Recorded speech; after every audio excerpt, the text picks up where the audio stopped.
Dans cette vidéo, on va corriger l'exercice 2.2 sur l'utilisation de la datation en carbone 14. Donc on suppose que le nombre d'atomes radioactifs de carbone 14 suit la relation 2 qui est indiquée ici, à savoir une équation différentielle linéaire d'ordre 1 à coefficient constant, dont la solution, on le sait déjà, ça va être une exponentielle décroissante, mais on va la réécrire tout à l'heure.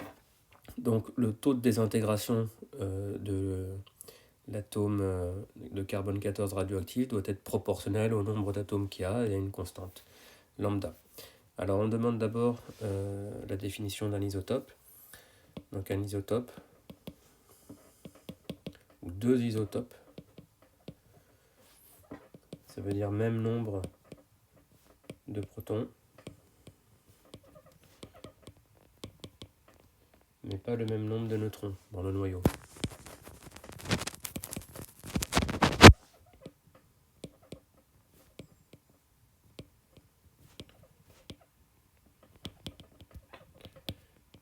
Donc même Z, même numéro atomique Z, mais le A est différent, le nombre de masses.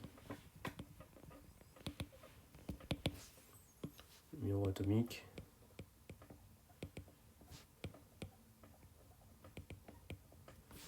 Ça, c'est le nombre de masses. Le nombre de masses, c'est ce qui est indiqué quand on dit carbone 12 ou carbone 14. Ça, c'est le nombre de masses. C'est-à-dire le nombre de nucléons qu'il y a dans le noyau, c'est-à-dire le nombre de protons plus le nombre de neutrons. On compte les deux. Ok. Alors, question 2, on demande la dimension de lambda. Donc, on va écrire simplement que l'équation qui nous est donnée doit être homogène. Donc, dn sur dt est égal à moins lambda n de carbone 14 de temps. Donc, l'équation doit être homogène. Ça va me permettre de déterminer la dimension de lambda.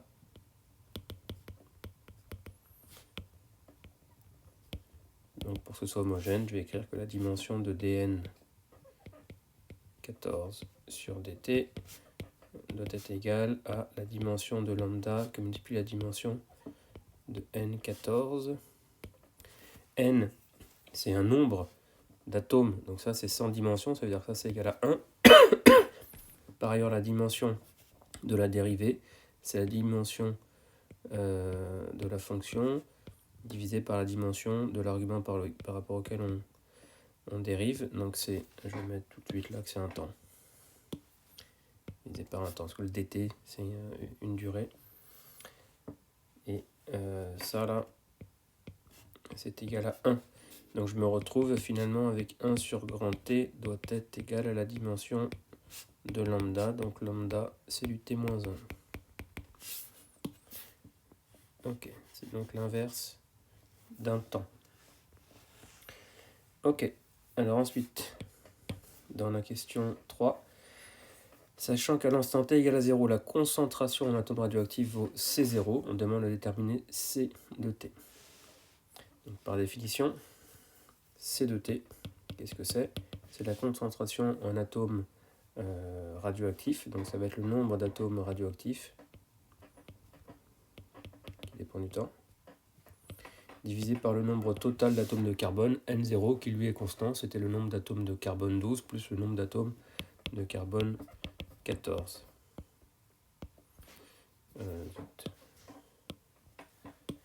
Nombre d'atomes de carbone 12 plus nombre d'atomes de carbone 14. Ça, c'est égal à une constante, évidemment. Quand un carbone 12 se transforme quand un carbone 14 se transforme en carbone 12, je ne change pas le nombre total d'atomes de carbone. Juste, je passe d'un isotope à un autre isotope.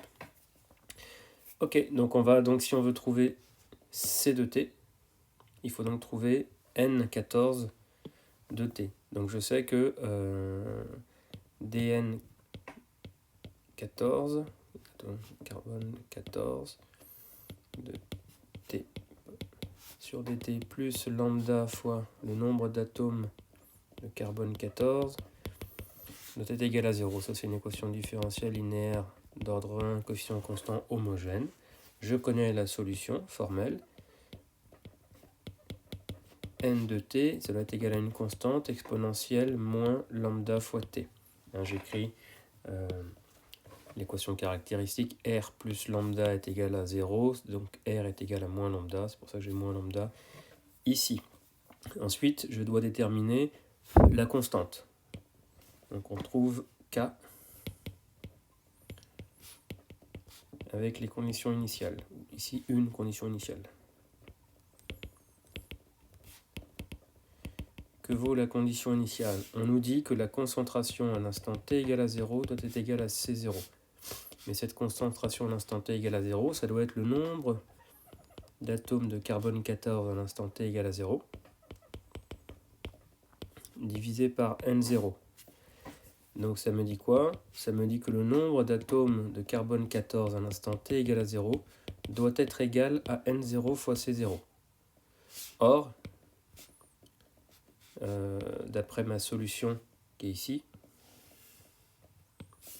le nombre d'atomes de carbone 14 à l'instant t égale à 0, ça doit être égal à grand K, puisque exponentielle de moins 0, c'est exponentielle de 0, c'est 1. Voilà. Donc ça me dit grand K. Grand K doit être égal à N0 fois C0. Autrement dit, le nombre, je vais écrire d'atomes de carbone 14, c'est donc N0 C0 que multiplie exponentielle moins lambda t. Et donc la concentration, C de t, que je cherche, c'est N de carbone 14, divisé par N0, ça fait donc C0 exponentielle moins lambda t. Voilà, j'ai trouvé comment devait évoluer la concentration en fonction du temps. C'est donc une exponentielle décroissante qui part en C0. Si je veux tout de suite me faire une image, je trace cette fonction C de t par rapport à t, je pars en C0 et puis j'ai une exponentielle ici décroissante. Je me rappelle que je peux lire la valeur de lambda en regardant par exemple la tangente à l'origine, l'intersection avec l'asymptote qui est ici l'axe des temps, l'asymptote horizontale. Ça doit être égal à tau. Ici, tau, c'est 1 sur lambda. Ok. Alors, ensuite, dans la question suivante, on introduit un temps de demi-vie, une période radioactive. C'est la durée T nécessaire pour que la masse qui se divise soit divisée par 2. Donc on veut, en fait, dans cette question-là, on cherche à diviser la concentration par 2. Donc 4. On cherche grand T, donc tel que, tel que la concentration à l'instant T égale à grand T soit égale à la concentration initiale divisée par 2. C'est ça la condition que je dois réussir à écrire, ensuite à résoudre. Donc je vais écrire que vaut la concentration C à l'instant T égale grand T. Ça vaut C0 exponentielle moins lambda grand T. Et ça doit être égal à C0 sur 2. Donc je vois que déjà les C0 vont se simplifier. Et donc il va me rester exponentielle de moins lambda fois grand T doit être égal à 1 demi. Je vais prendre le logarithme de part et d'autre. Donc là je vais aller doucement. Log de exponentielle moins lambda T doit être égal à log de 1 demi. Log de 1 demi, c'est la même chose que moins log de 2. Et log de exponentielle de x, c'est x. Donc ça, c'est moins lambda t.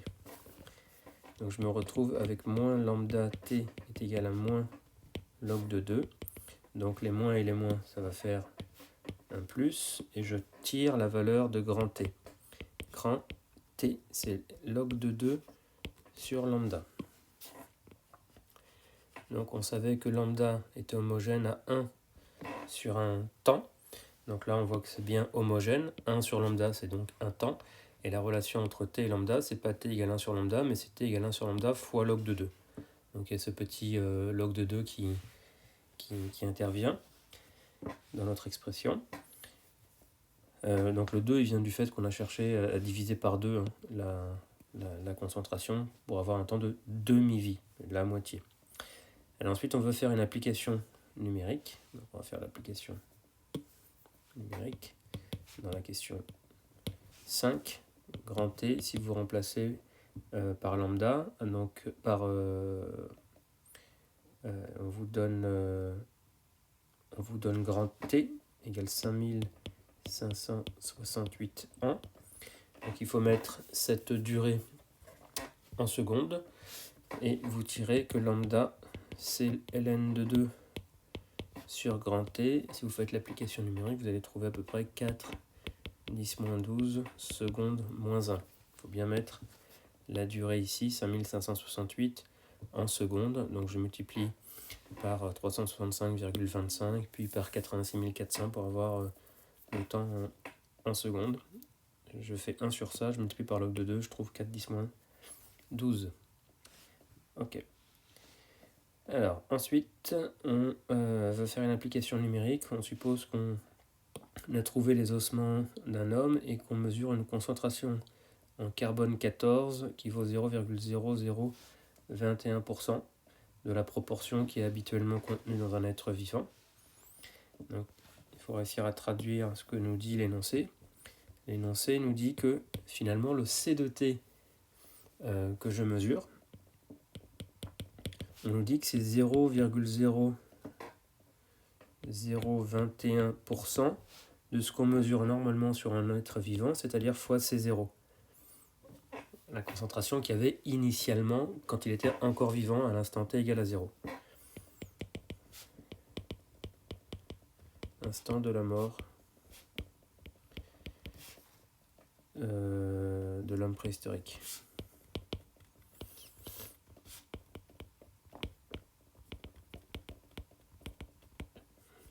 Alors 0,0021%, ça fait 2,1 que multiplie 10 puissance 1, 2, 3, 4, 5, 6, 10 moins 6 fois C0. D'accord, parce que 1% c'est 10 moins 2, non 3, 10 moins 5. Il y a 1, 2, 3 et encore 2, ça fait 5. 2,1, 10 moins 5 fois C0. Donc je vais tout simplement écrire que, on se rappelle que C de T, c'est égal à C0 exponentielle moins lambda T. J'avais calculé lambda dans la question précédente, d'ailleurs je vais l'encadrer ici.